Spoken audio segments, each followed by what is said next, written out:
De madrugada, pedi um arroz com carne de porco. Como a carne não estava fresca, dei uma avaliação ruim ao restaurante. O restaurante respondeu: "Desculpe, essa carne é da minha ex-mulher." Na hora de esquartejar, acabei misturando tudo. Vou preparar outro agora e entregar pessoalmente. Na mesma hora, comecei a suar frio. Minha primeira reação foi achar que ele estava brincando comigo. Instintivamente, olhei para as fatias de carne no arroz. A carne estava com sangue e tinha um gosto muito forte. Além disso, o sabor não parecia nem um pouco com carne de porco. Comecei a suar frio na mesma hora. Já era 1 da manhã. Aquele era o único restaurante aberto por perto naquele horário. Ele quase não tinha vendas nem avaliações. Mesmo assim, pedi pela praticidade. Ele só deve estar tentando me assustar por causa da avaliação ruim. Foi assim que tentei me tranquilizar. Eu estava prestes a dormir quando meu celular começou a vibrar sem parar. Quando abri o celular, um número desconhecido enviava várias mensagens com fotos. Confusa, abri uma das mensagens. Em 1 segundo, gritei de medo. Joguei o celular pra longe. Na mensagem, havia a foto de uma mulher caída numa poça de sangue. Meu estômago virou e comecei a ter ânsia. Por sorte, eu tinha comido pouco e vomitei tudo. Alguns minutos depois, a campainha tocou de forma estridente. Tremendo, encostei o olho no olho mágico. Do lado de fora, havia um homem de boné e máscara. A aba do boné estava bem baixa. Eu não conseguia ver o rosto dele. "Olá, refiz o seu pedido. Por favor, abra a porta para pegar." A voz abafada do homem veio do outro lado da porta. Fiquei tão nervosa que não ousei falar.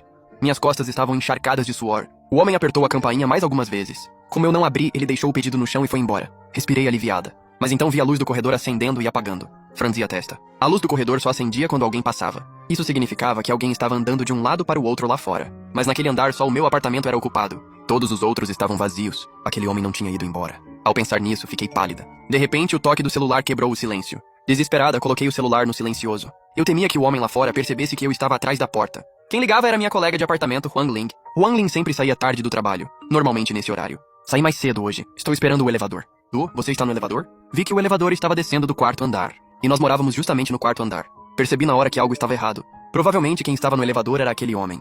Gritei desesperada: "Corre! Tem um assassino no elevador! Corre!" Mas a voz de Huang Ling começou a falhar do outro lado da ligação. "Du, o que você disse? Correr de quê? O sinal..." De repente, ouvi o som da porta do elevador abrindo. A ligação caiu naquele instante.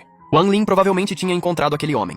Fiquei tão desesperada que quase comecei a chorar. Tentei ligar para Huang Ling de novo. Ela atendeu rapidamente. Do outro lado, ouvi a voz familiar de Huang Ling. "Du, meu celular caiu no chão agora há pouco." Ao saber que ela estava bem, respirei aliviada. "Você viu alguém dentro do elevador?" "Não.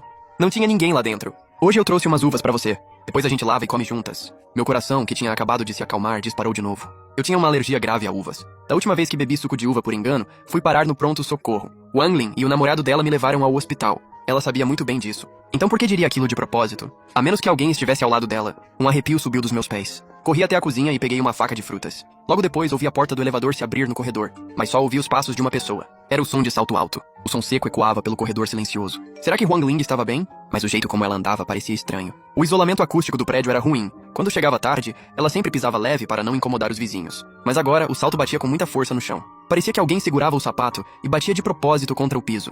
Assim que pensei nisso, o suor frio começou a escorrer pela minha testa. Não tive coragem de chamar o nome dela. O som do salto parou diante da minha porta. Meu coração disparou e minha garganta ficou completamente seca. Tremendo, olhei pelo olho mágico. Quem estava lá fora realmente parecia ser Huang Ling. O rosto dela parecia pálido demais entre a luz e a escuridão. Os lábios estavam extremamente vermelhos. O corpo dela estava todo no escuro e eu não conseguia ver direito.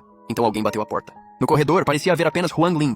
Eu estava prestes a abrir, mas meu instinto dizia que havia algo errado. Desde quando Huang Ling era tão alta? Ela era baixinha e tinha apenas 1,50 m. Mesmo de salto não chegava de 1,60 m. Mas a Huang Ling, do olho mágico, parecia ter mais de 1,70 m. As batidas na porta ficaram cada vez mais rápidas. De repente, o rosto de Huang Ling se aproximou do olho mágico. Nossos olhos se encontraram. As pupilas dela estavam dilatadas. A parte branca dos olhos estava cheia de veias vermelhas. Quase gritei de medo. No instante seguinte, o corpo dela saiu da escuridão. Aquilo não era Huang Ling. Era o homem. Na mão dele estava a cabeça de Huang Ling. Tapei a boca com força e desabei no chão.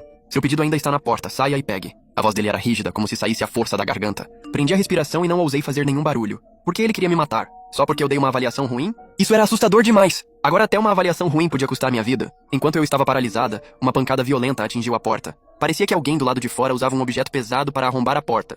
Mas a única coisa que ele carregava era a cabeça de Huang Ling. Naquele momento, o olho mágico ficou completamente vermelho de sangue. Corri de volta para o quarto e liguei para a polícia. Quem atendeu foi uma policial. Falando baixo, contei a ela tudo o que estava acontecendo. Mas depois de ouvir, ela ficou em um silêncio estranho.